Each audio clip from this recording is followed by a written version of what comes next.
मौजूदा समय में भारत की सबसे बड़ी चिंता पड़ोसी देश चीन और मालदीव हैं। चीन लगातार भारत को चारों तरफ से घेरने की कोशिश में लगा हुआ है। यही वजह है कि उसने मालदीव के साथ कई अहम क्षेत्रों में समझौते करते हुए अपनी तरफ मिलाने की कोशिश की है। चीन के इस साजिश के बाद भारत सरकार ने भी मुंहतोड़ जवाब देने की ठान ली है। मीडिया रिपोर्ट्स के मुताबिक मालदीव के साथ हुए समझौतों के बाद चीन ने उसके क्षेत्रों में अपने जहाज तैनात करने शुरू कर दिए हैं। इसी प्रतिक्रिया को देखते हुए भारत ने भी मालदीव से करीब 524 किमी दूर अपने मिनिकॉय द्वीप पर नेवल बेस INS जटायु बनाया है। यही नहीं, देश के रक्षा मंत्री राजनाथ सिंह 15 युद्धपोतों के साथ 4 मार्च को मिनिकॉय द्वीप रवाना हो रहे हैं। इस दौरान वह यहां नवनिर्मित नौसेना बेस का उद्घाटन भी करेंगे। नेवल बेस पर तैनात होने वाले युद्धपोतों में INS विक्रमादित्य और INS विक्रांत का भी नाम शामिल है। इसका मतलब साफ है कि भारत ने चीन और मालदीव को एक साथ सबक सिखाने के लिए कमर कस ली है।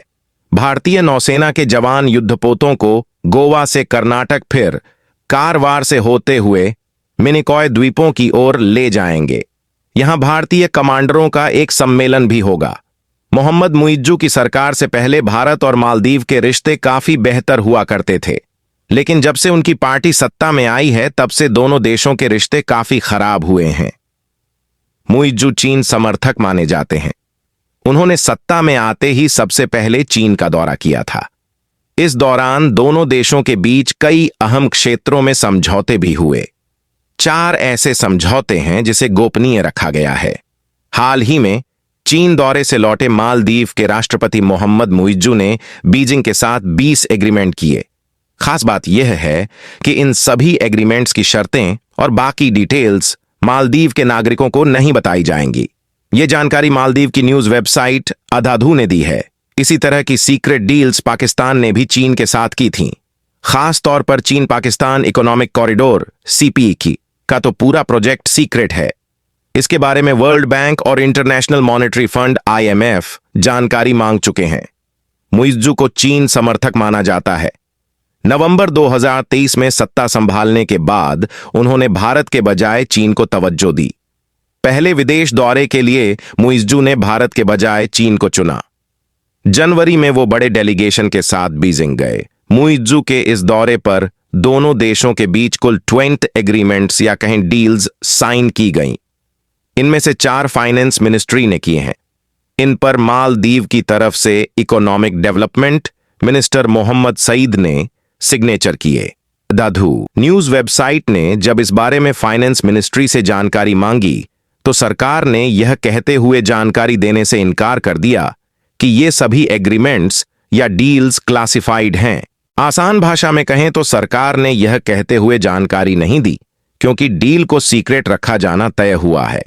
रिपोर्ट के मुताबिक सरकार ने किसी भी एग्रीमेंट की जानकारी यह कहते हुए देने से इनकार कर दिया कि संविधान के अनुच्छेद 31 के तहत इनकी जानकारी नहीं दी जा सकती। इसके तहत उन एग्रीमेंट्स को सीक्रेट रखा जा सकता है जो सरकार की नीतियों में रुकावट डाल सकते हैं। मिनिस्ट्री ने वेबसाइट को भेजे जवाब में कहा, हम ये साफ कर देना चाहते हैं कि किसी भी एग्रीमेंट को पब्लिक नहीं किया जा सकता क्योंकि ये आर्टिकल 31 के सेक्शन 1 और 2 के तहत आते हैं और इसलिए इन्हें पब्लिक डोमेन में नहीं लाया जा सकता। अब वेबसाइट ने फाइनेंस मिनिस्ट्री की स्पेशल रिव्यू कमेटी के सामने अपील दायर की है। इसमें कहा गया है कि सरकार एग्रीमेंट्स को सीक्रेट रखने के फैसले पर फिर विचार करे और इनकी जानकारी जनता के सामने लाई जाए।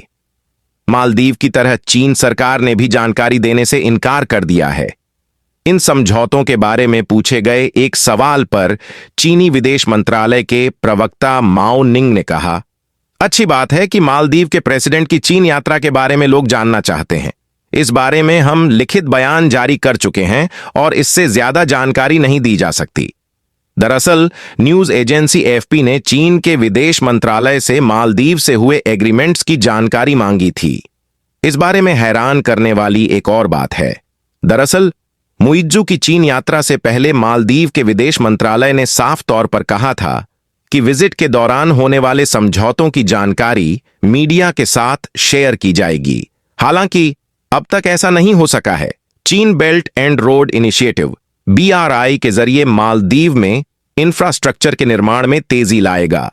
इनमें आवास परियोजना, फिशरी उत्पादों के कारखाने बनाना, माले और विलिमाले में सड़क विकास परियोजनाओं का विकास करना शामिल है। चीन के महंग कर्ज के चक्कर में भारत का एक और पड़ोसी देश दिवालिया हो गया है।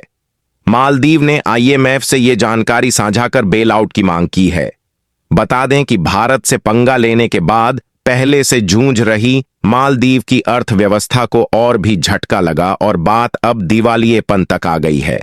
ऐसे में स्थिति को सुधारने के लिए मालदीव ने IMF से कर्ज मांगा है। बता दें कि भारत और मालदीव के बीच चल रहा विवाद के बीच मालदीव के राष्ट्रपति मोहम्मद मुइज्जू ने जानबूझकर भारत से पंगा लेने के लिए इंडिया आउट अभियान चलाया, जिसके तहत मालदीव से भारतीय सैनिकों को देश से बाहर निकालने का एजेंडा बनाया। 10 मई तक भारतीय सैनिक मालदीव से बाहर निकलेंगे, जिनकी जगह भारत का ही योग्य टेक्निकल स्टाफ लेगा। हालांकि इस बारे में आपकी क्या राय है, हमें कमेंट करके जरूर बताएं। वीडियो को लाइक और चैनल को सब्सक्राइब जरूर करें। धन्यवाद।